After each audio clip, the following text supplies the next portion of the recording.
자, 이제 친구들 전사님 보세요. 전사님 보세요. 자, 우리 지난주에는 가인과 아벨의 이야기로 믿음의 사람들이라는 시리즈로 우리 지금 시작을 해서 말씀을 나누고 있어요. 자, 오늘은 어떤 사람에 대해서 이야기할지 전도사님이 이따가 알려줄 건데, 얘들아, 그 전에 전도사님이 질문이 있어. 자, 모든 사람이 태어나고 나면 맨 마지막에는 뭐가 있어요? 혹시 알아요? 뭐라고요? 가훈아, 안 들려. 크게 말해줘요.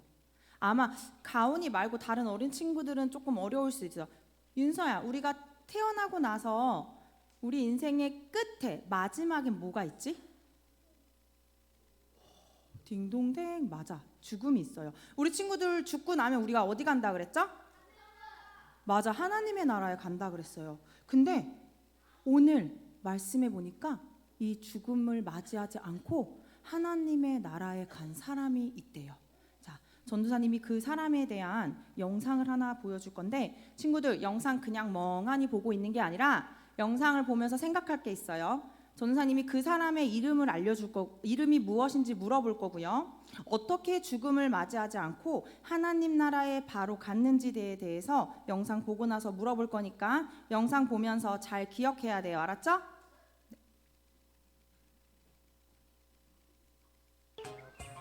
CT의 바이블 스토리. 에녹은 하나님의 기쁨이 되었어요. 성경에는 참으로 훌륭한 인물들이 많이 나오죠. 그들 중에는 죽지 않고 천국으로 간 두 사람이 있었어요. 그중 한 사람은 여러분이 잘 아는 불병거를 타고 하늘로 올라간 사람, 바로 엘리야 선지자예요. 또 한 사람은 오늘 여러분에게 소개할 에녹이라고 하는 사람이에요. 에녹은 이 세상이 만들어지고 얼마 되지 않았던 시대의 사람이에요. 큰 배를 만들었던 노아의 증조 할아버지였어요. 에녹이 살았던 시대에는 사람들이 900살까지 사는 일이 흔했어요. 에녹은 그 당시 사람들처럼 결혼을 해서 65살이 될 때에 아들을 낳았어요. 에녹의 아들은 969살까지 성경에서 가장 오래 살았던 무두셀라라는 사람이에요. 당시에는 사람들이 900살을 넘어 오래오래 살았던 때예요. 에녹은 무두셀라를 낳고 300년 동안 하나님의 말씀대로 살았어요. 에녹은 어떤 일을 하든지 먼저 하나님께 여쭈어보는 좋은 습관을 가졌어요. 에녹은 하나님께서 말씀하시는 대로 순종하였어요. 하나님은 죄를 싫어하시는 분입니다. 우리 모두 하나님이 기뻐하시는 삶을 살도록 합시다. 신약성경 히브리서에서 에녹에 대하여 말하고 있는 부분이 있어요. 성경은 그가 이 땅에 사는 동안 진실로 하나님을 기쁘게 하는 자였다고 증언합니다. 그렇게 성경에 기록될 정도로 에녹은 하나님의 마음을 기쁘게 한 사람이었어요. 하나님께서는 이런 에녹에게 큰 복을 내려주셨어요. 하나님께서 에녹이 365살이 되던 해에 죽음을 보지 않고 데려가셨어요. 죽음을 보지 않고 천국에 바로 가는 것은 하나님께서 주시는 가장 큰 복이에요. 자, 이제 친구들 누구였어요? 죽음을 보지 않고 바로 하나님의 나라로 간 사람은 엘리야? 엘리야도 맞아요. 근데 오늘 우리가 이야기할 사람은 누구야? 맞아요. 에녹이었어요. 자, 그리고 그 에녹의 증조 할아버지는 누구라 그랬죠? 아까? 노아. 맞아요. 노아가 죄송해요. 노아의 증조 할아버지가 누구였다고요? 에녹이었어요. 그러면 에녹이 낳은 아들, 65세에 낳은 아들 무두셀라가 몇 년 살았는지 혹시 기억나요? 영상 가운데? 어른들 다 누구야, 은찬아? 몇 년이요? 969년? 맞아요. 이 사람이 성경에서 가장 오래 산 사람으로 우리 친구들 기록되어 있다고 해요. 그러면 에녹은 총 몇 년을 살았을까? 우리 친구들이 직접 성경을 찾아봤으면 좋겠어요. 자, 에녹이 총 몇 년 살았는지 창세기 5장 23절 보면 있어요. 자, 우리 초등 형아들 창세기 5장 23절에 에녹이 총 몇 년을 살았는지 한번 찾아보세요. 창세기 5장 23절.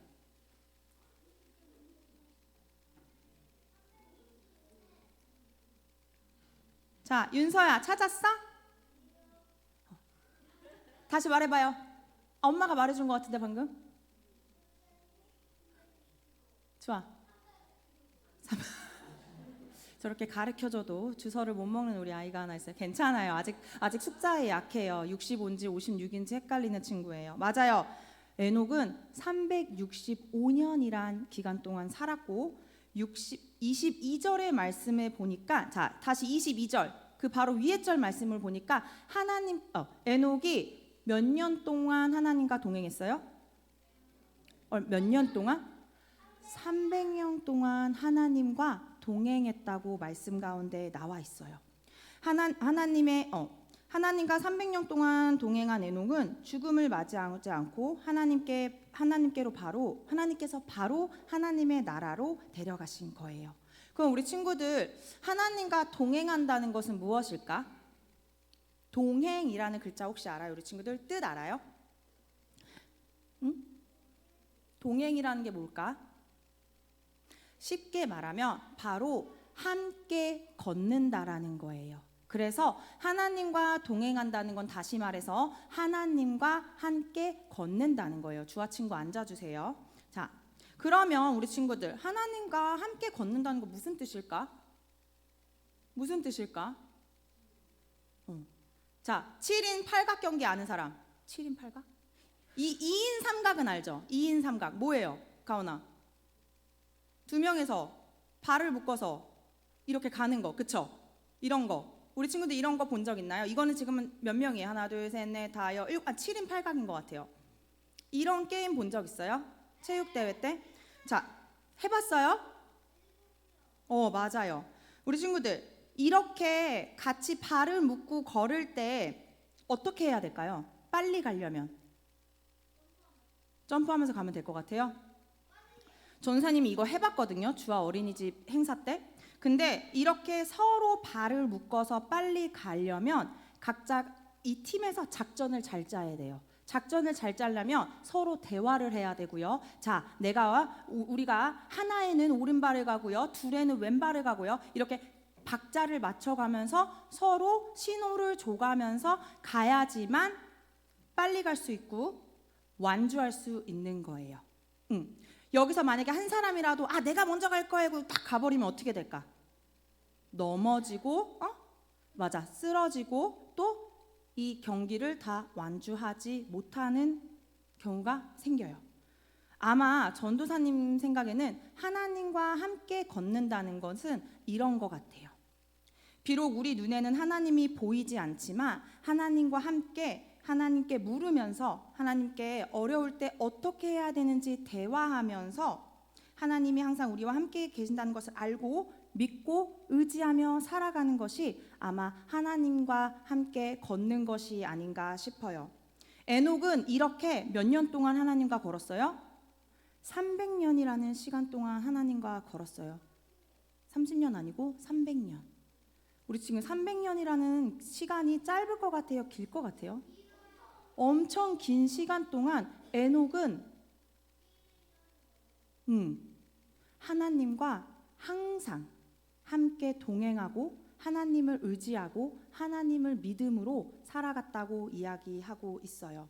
그래서요, 우리 전도사님은 우리 친구들도요, 항상 하나님과 함께 한 발 한 발 나아가면서 살아가는 우리 친구들이 되었으면 좋겠어요. 그리고 언제나 하나님께서 우리 주와 주희, 소희, 가온이, 윤서, 은찬이, 혁빈이, 혁준이와 함께 하신다는 것을 잊지 않고 살아가는 우리 친구들이 되었으면 좋겠어요. 그래서 우리 친구들이 이 세상 가운데 빛과 소금의 역할을 잘하는 하나님의 자녀로 살아가길 축복합니다. 친구들, 우리가 누구랑 걸어야 돼요? 하나님과 함께 걸어야 돼요. 하나님보다 먼저 걷는 것도 아니고요. 하나님보다 뒤처져서 걷는 것도 아니고 하나님과 함께 같이 걸어가는 우리 친구들이 되길 축복합니다. 네, 저희가 히브리서 11장의 믿음의 사람들이라는 주제로 말씀을 보고 있습니다. 그래서 지난주에 믿음으로 제사를 드렸던 아벨, 오늘은 믿음으로 하나님과 동행했던 에녹의 말씀을 드리려고 합니다. 우리가 에녹에 대해서 딱 한 줄로 잘 표현된 오늘 본문이 있습니다. 우리 다시 한번 본문을 읽어보도록 하겠습니다. 11장 5절입니다. 시작.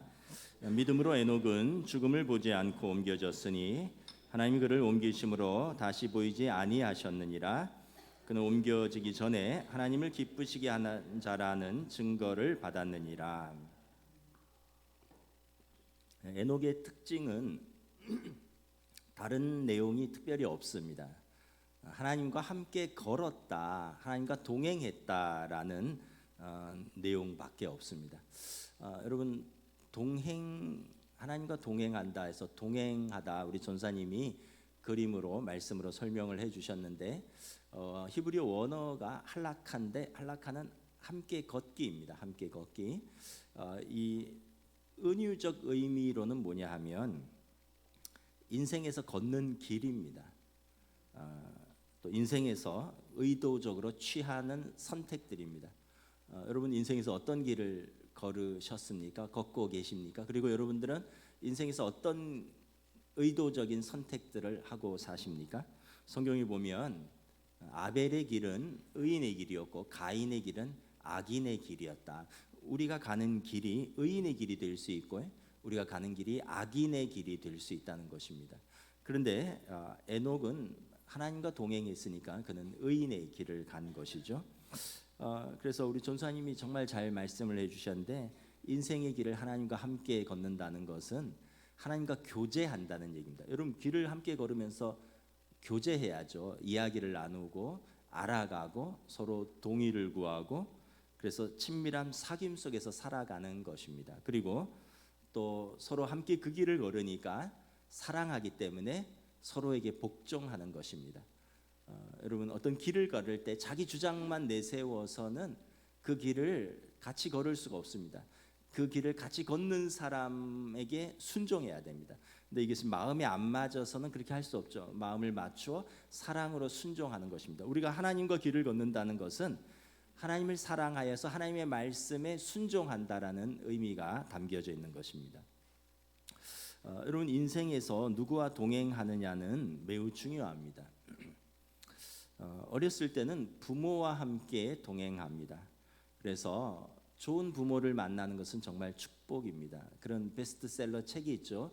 내가 정말 알아야 할 모든 것은 유치원에서 배웠다. 뭐 이런 책이 있는데 어렸을 때 부모로부터 우리가 기본적인 인성과 성품을 배우는 것입니다.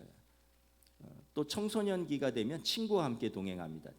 좋은 친구를 만나는 것이 중요합니다. 인생의 중요한 배움과 성장의 시기에 질풍노도의 시기에 자아가 커지면서 좌충우돌할 때 함께 고민을 나누고 함께 꿈을 꾸고 함께 우정을 나눌 수 있다는 친구가 있다는 것은 정말 축복입니다. 다윗과 요나단이 그런 친구였죠. 또 장성하면 배우자와 함께 동행합니다. 좋은 배우자를 만나는 것이 정말 중요합니다. 영적인 동반자고 또 평생의 친구입니다. 인생의 기쁨과 슬픔을 함께 겪으면서 서로 사랑하고 의지하고 서로를 지지하고 견인하면서 계속해서 성숙하고 성장할 수 있도록 서로 돕고 서로 배우면서 하나님 앞에 설 때까지 계속 그 길을 함께 가는 영적인 친구인 것입니다. 그런데 다른 무엇보다도 중요한 것은 하나님과의 동행입니다. 여러분 좋은 부모를 만나는 것이 축복이지만 누구나 다 좋은 부모를 만날 수 있는 것은 아닙니다. 부모는 우리가 선택할 수 없어요. 태어났는데 그 부모예요. 또 좋은 부모가 다 되려고 노력하지만 좋은 부모가 되는 것이 쉬운 것도 아니에요. 좋은 친구를 만나는 것이 축복이지만 또 누구나 다 좋은 친구를 만나는 것도 아닙니다.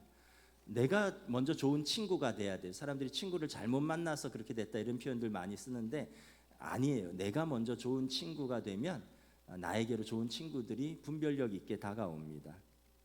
좋은 배우자를 만나는 것이 축복이지만 또 누구나 다 좋은 배우자를 만나는 것은 아닙니다. 좋은 배우자는 사랑하기만 해서 되는 게 아니에요. 언약 속에서 살아가는 것입니다. 여러분, 사랑이 결혼을 지키는 게 아니라 결혼이 사랑을 지키는 것입니다.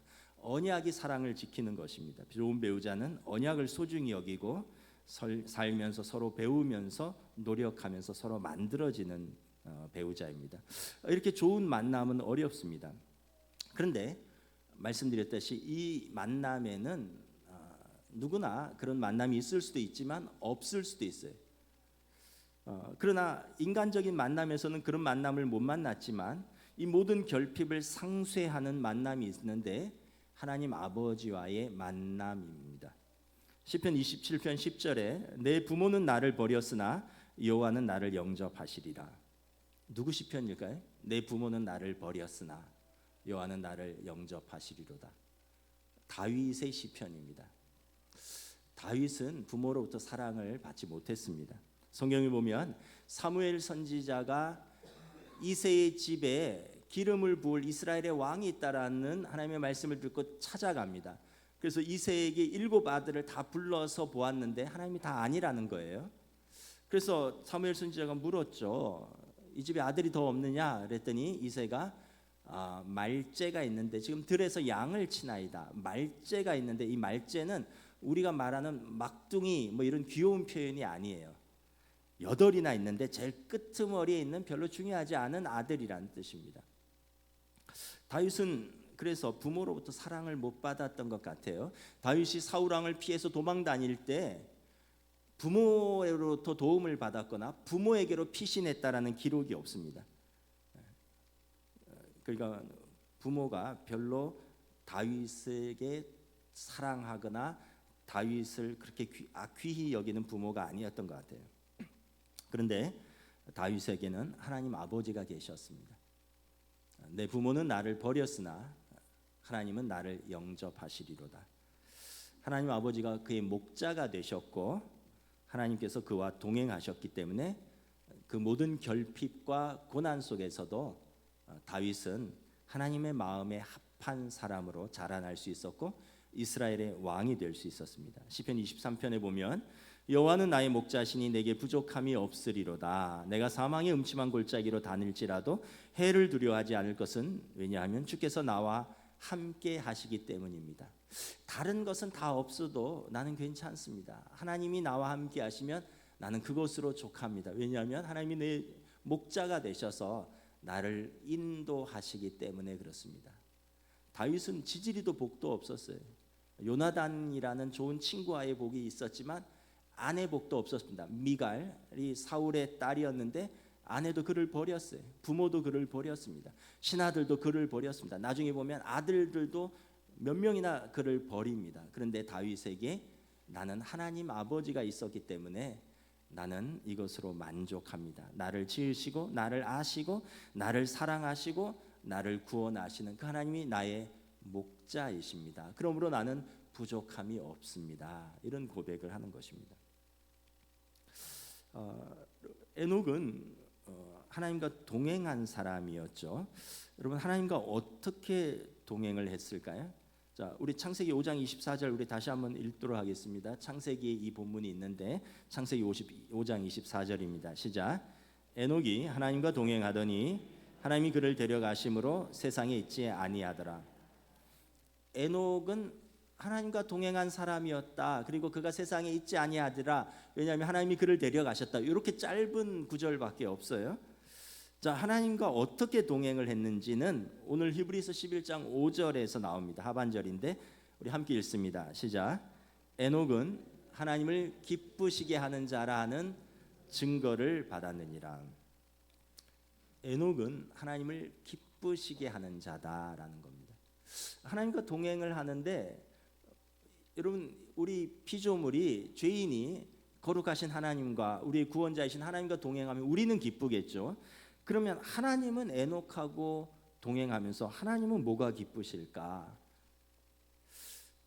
무엇 때문에 하나님은 에녹을 기뻐하셨을까? 히브리서 11장 6절입니다. 함께 읽습니다. 시작. 믿음이 없이는 하나님을 기쁘시게 하지 못하나니. 하나님은 에녹의 믿음 때문에 그를 기뻐하셨다는 겁니다. 에녹이 하나님을 신뢰했기 때문에 기뻐했다는 거예요. 하나님은 그 범사에 하나님을 신뢰하고 그래서 하나님과 의논하고 하나님과 교제하는 에녹을 기뻐하셨습니다. 우리는 인생을 살면서 끊임없이 압박을 받으면서 살아갑니다. 어렸을 때부터 듣는 말이 훌륭한 사람이 되어야 된다, 위대한 일을 해야 된다, 또 좀 크면 성과를 내야 된다, 현실에 안주하면 안 된다. 저도 한때 그 책을 열심히 읽었습니다. 위대한 것, good, great, 좋은 것을 넘어서 위대한 것으로, 좋은 것은 위대한 것의 가장 큰 적이다, 위대한 것으로 나아가야 한다.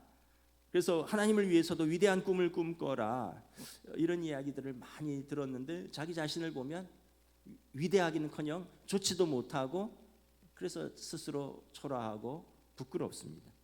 근데 성경의 에녹은 무슨 크고 위대한 일을 했다는 기록이 없어요.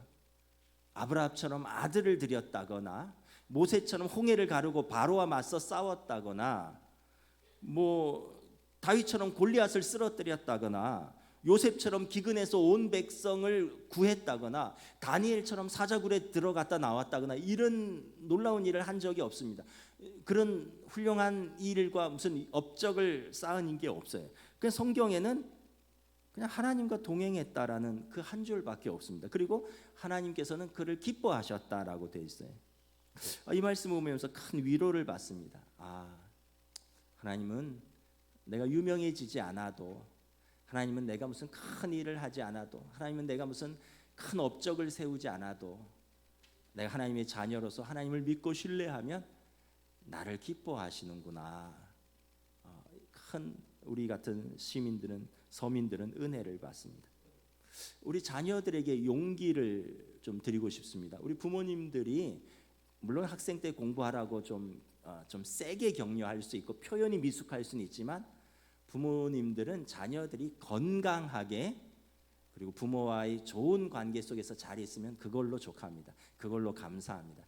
여러분들이 좋은 대학에 안 가도 괜찮습니다. 여러분들이 돈을 많이 벌어서 용돈 안 주셔도 괜찮습니다. 부모님들은 여러분들과 몸이 건강하고 마음이 건강하고 관계가 건강하고 믿음이 건강하면 그것으로 족합니다. 하나님께서도 에녹에게 그 믿음과 그 사랑으로 족하다라고 말씀을 하시는 것입니다. 17세기 기독교 영성가 중에 로렌스 형제라는 분이 계십니다. 이분은 젊었을 때 영국과 프랑스의 30년 전쟁에 참전했습니다. 그래서 전쟁에서 큰 공을 세워서 전쟁 영웅이 되기를 원했습니다. 그런데 기대와 다르게 전쟁에서 다리에 큰 부상을 입고 26살에 쓸쓸하게 전역하게 됩니다. 장애를 입은 그가 평생 한 일은 뭐냐면 수도원에 들어가서 100명이 넘는 수도사들의 밥을 짓고 그리고 그 수도사들의 신발을 수선하는 일이었습니다. 그러니까 주방 일과 신발 수선을 하는 일이었습니다. 수도원에 들어간 뒤 처음 몇 년간은 불안과 영적 혼란에 시달렸습니다. 젊음의 꿈도 사라졌고 몸에 장애도 있고 그래서 하나님을 사랑하여 들어갔는데 거기서 그가 할 수 있는 일은 굉장히 초라한 것이었습니다. 그런데 그곳에서 하나님을 깊이 만난 후에 그의 삶이 달라졌습니다. 로렌스 형제에 대한 별명이 있습니다. 하나님의 임재 연습. 그분은 평생 하나님의 임재 속에서 살았다라는 별명을 가지고 있습니다. 주방에서 식사를 준비할 때도 수도사들의 신발을 수선하면서도 수도원의 마당을 쓸면서도 그는 평생 하나님의 임재 속에서 살았고 평생 감사와 기쁨과 평안을 누렸습니다. 노년에 건강이 좋지 않아서 누워만 있을 때가 있었습니다.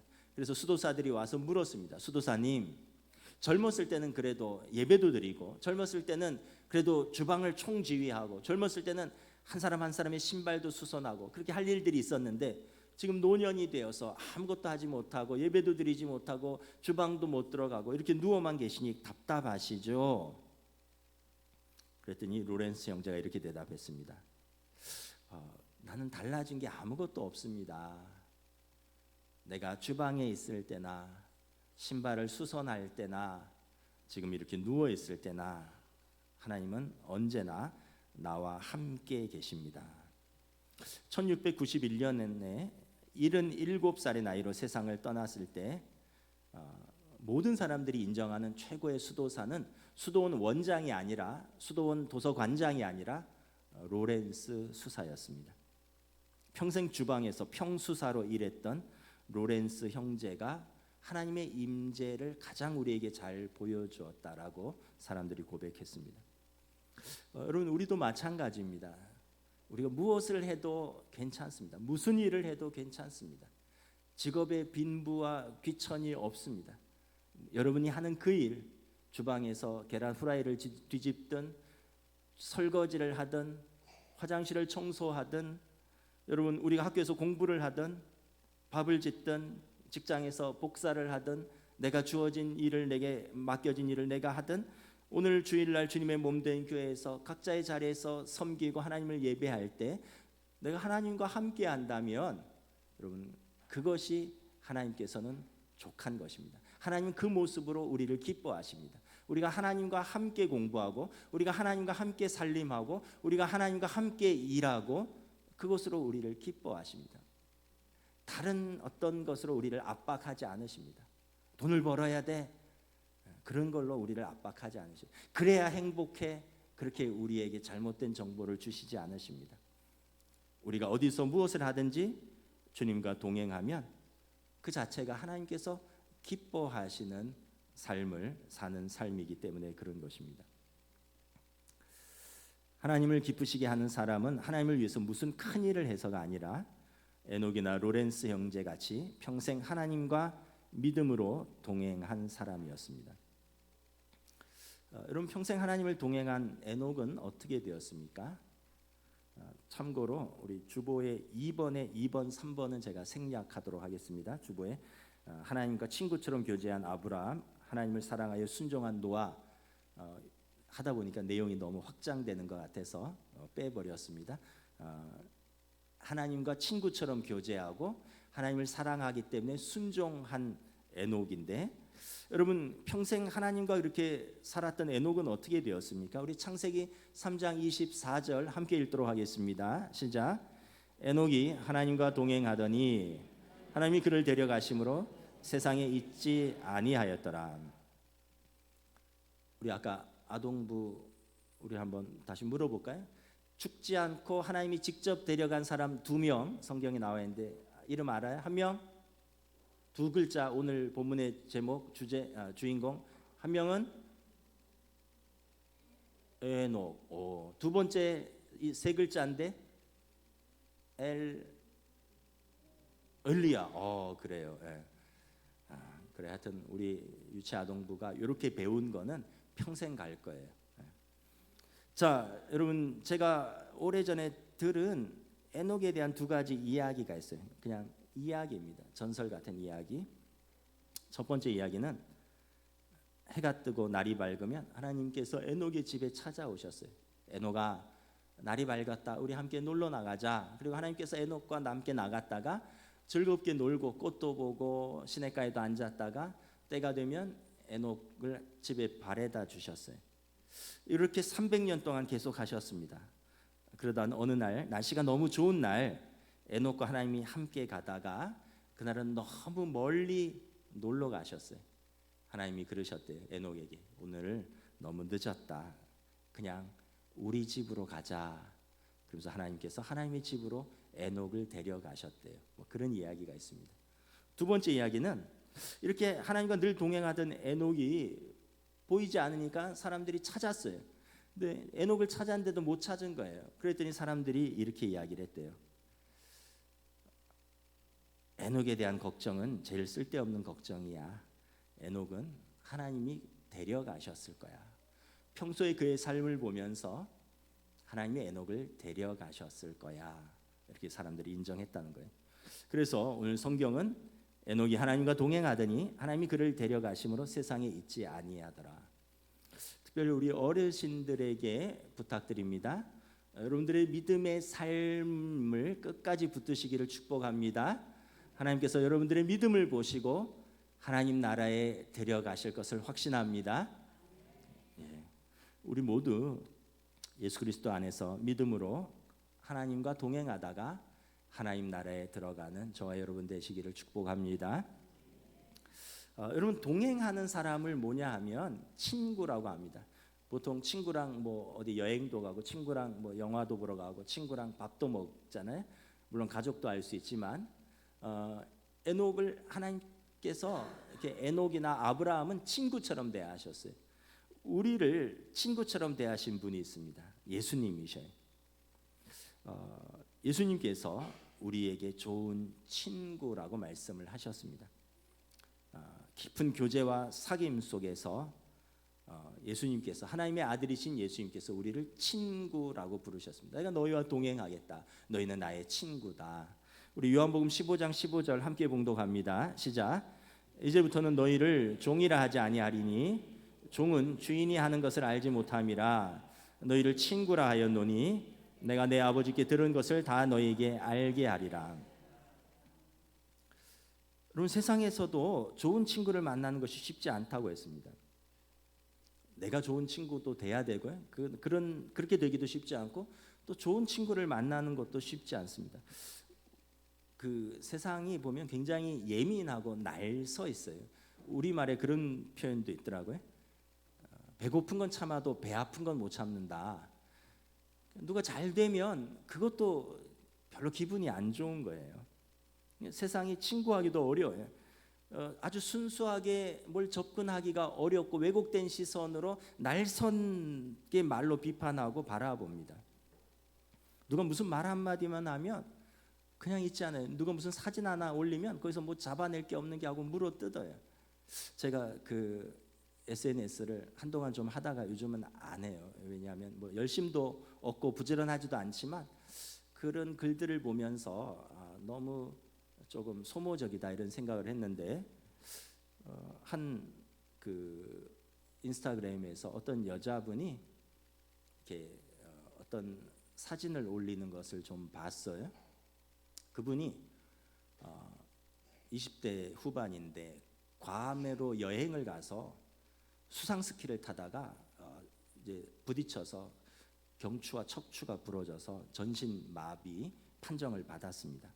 그래서 이분이 이거를 재활하는 과정, 1년 넘게 재활하는 그 과정을 사진과 영상으로 올리는 거예요. 놀랍게도 불굴의 의지로 매일 재활을 해서 지금은 몇십 미터 그 보조기를 착용하고 밀면서 걷는다고 해요. 저는 굉장히 은혜를 받았어요. 그래서 그분이 참 생각해 보세요.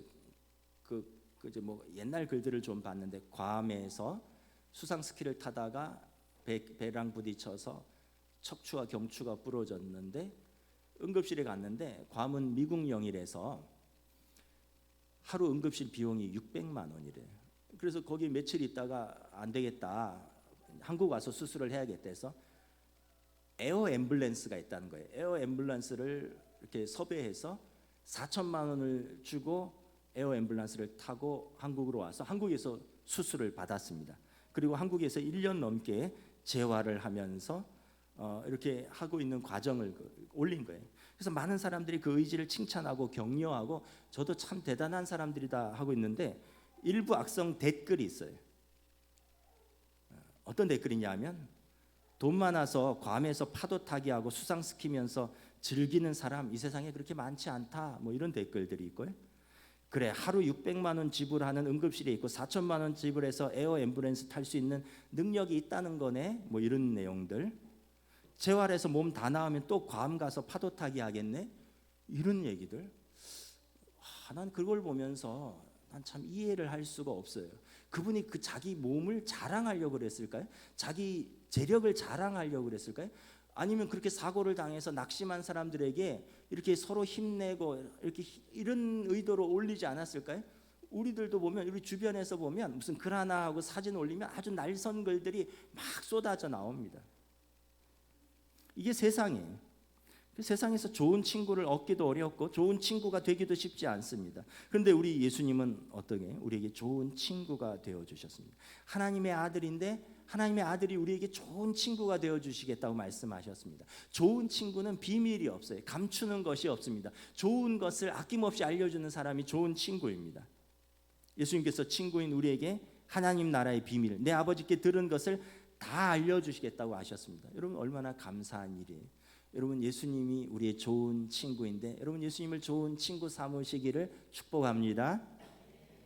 그 예수님께서 우리를 위해서, 우리 친구를 위해서 자기의 생명을 내어 주셨습니다. 요한복음 15장 13절 함께 봉독합니다. 시작. 사람이 친구를 위하여 자기 목숨을 버리면 이보다 더 큰 사랑이 없나니. 여러분 친구를 위해서 시간을 내어 줄 수는 있어요. 여러분 친구를 위해서 돈을 내어 줄 수도 있어요. 여러분 친구를 위해서 또 집을 일정 기간 내어 줄 수도 있어요. 그런데 친구를 위해서 목숨을 내어 줄 수 있습니까? 여러분 이거는 인간 한계라고 생각합니다. 왜냐하면 내가 있고 친구가 있는 거지, 내가 살고 친구가 있는 것이지, 내가 죽어가면서까지 친구를 위해서 뭘 하기는 어렵죠.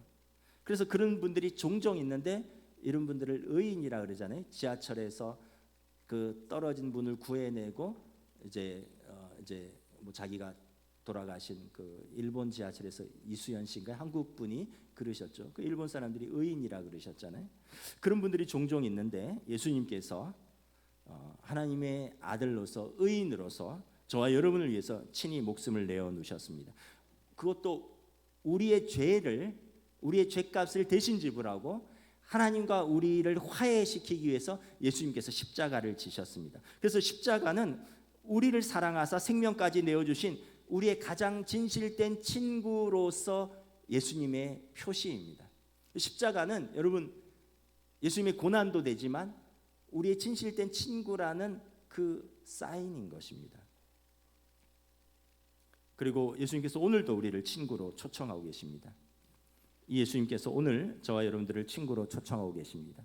우리 요한계시록 3장 20절 말씀 함께 봉독합니다. 볼지어다 내가 문 밖에 서서 두드리노니 누구든지 내 음성을 듣고 문을 열면 내가 그에게로 들어가 그와 더불어 먹고 그는 나와 더불어 먹으리라. 여러분 세상은 친구를 사귈 때 은근히 자격을 따집니다. 저희는 나랑 수준이 안 맞아. 저희는 나랑 배움이 안 맞아. 저희는 교양이 나에 비해서 현격하게 떨어져. 저희는 그래서 우리는 배움의 수준이 비슷해야 되고 사회적 지위가 비슷해야 되고 경제적 수준이 비슷해야지 친구를 합니다. 그래서 세상 사람들은 끼리끼리 비슷한 사람들끼리 어울립니다. 그래서 어느 날 어떤 친구가 그 수준에 미치지 못하면 친구들이 슬며시 그를 멀리하거나 아니면 자기 자신이 그 열등감에 빠져서 스스로 그 친구 모임에서 빠집니다. 근데 우리의 좋은 친구 되신 예수님은 어떠합니까? 오늘 본문에 보면 오늘 아까 요한계시록 3장 20절에 보면 누구든지입니다. 자격이 없습니다. 제한이 없습니다. 누구든지입니다. 누구든지 예수님의 음성을 듣고 그 마음의 문을 열면 됩니다. 여러분 성경에 보면 예수님은 존귀한 공회원 니고데모와도 친구가 되셨고 사람들이 다 비난하는 직업을 가진 세리 삭개오와도 친구가 되셨고 갈릴리 어부들과 친구가 되셨고 7 귀신 들렸던 사람들이 다 미쳤다고 하는 그 여인과도 친구가 되셨고 부정한 문둥병자 시몬과도 친구가 되셨고 결혼 5번 하고 6번째 그 사마리아 여인과도 친구가 되셨습니다. 예수님은 누구나와도 친구가 되셨습니다. 요한복음 13장 1절에 예수님께서 세상에 있는 자기 사람들을 사랑하시되 끝까지 사랑하셨습니다. 한번 친구가 되셨으면 그 사람들과 끝까지 사랑하셨습니다. 우리가 어떤 형편에 있든지 어떤 처지에 있든지 우리를 끝까지 사랑해 주시고 우리와 동행하십니다. 여러분 어떤 친구가 계십니까? 한두 분은 계시겠죠. 여러분 먼저는 우리 예수님께서 우리의 가장 좋은 친구가 되십니다. 우리 주님의 손을 꼭 붙들고 하나님과 동행하는 우리 삶을 걸어가시길 주님의 이름으로 축복합니다. 그리고 우리가 주님의 좋은 제자가 되어서 우리에게 주신 사람들에게 좋은 믿음의 친구가 되어주는 것입니다. 믿음의 부모가 되고 믿음의 배우자가 되고 믿음의 좋은 친구가 되어주는 것입니다. 말씀을 정리하겠습니다. 에녹과 같이 하나님을 기쁘시게 하는 우리의 믿음은 무엇인가? 히브리서 11장 6절 함께 봉독합니다. 시작. 믿음이 없이는 하나님을 기쁘시게 하지 못하나니 하나님께 나아가는 자는 반드시 그가 계신 것과 또한 그가 자기를 찾는 자들에게 상 주시는 이심을 믿어야 할지니라. 우리의 믿음은 하나님이 살아계시고 의인 하나님을 찾는 자에게 상 주시고 악인 마음에 하나님이 없다 하는 자를 반드시 심판하신다는 그 믿음인 것입니다. 이 믿음으로 한 주간 아니 우리 일평생 에녹처럼 하나님과 동행하시는 믿음의 성도들이 되시기를 다시 한번 축복합니다. 찬양하시겠습니다.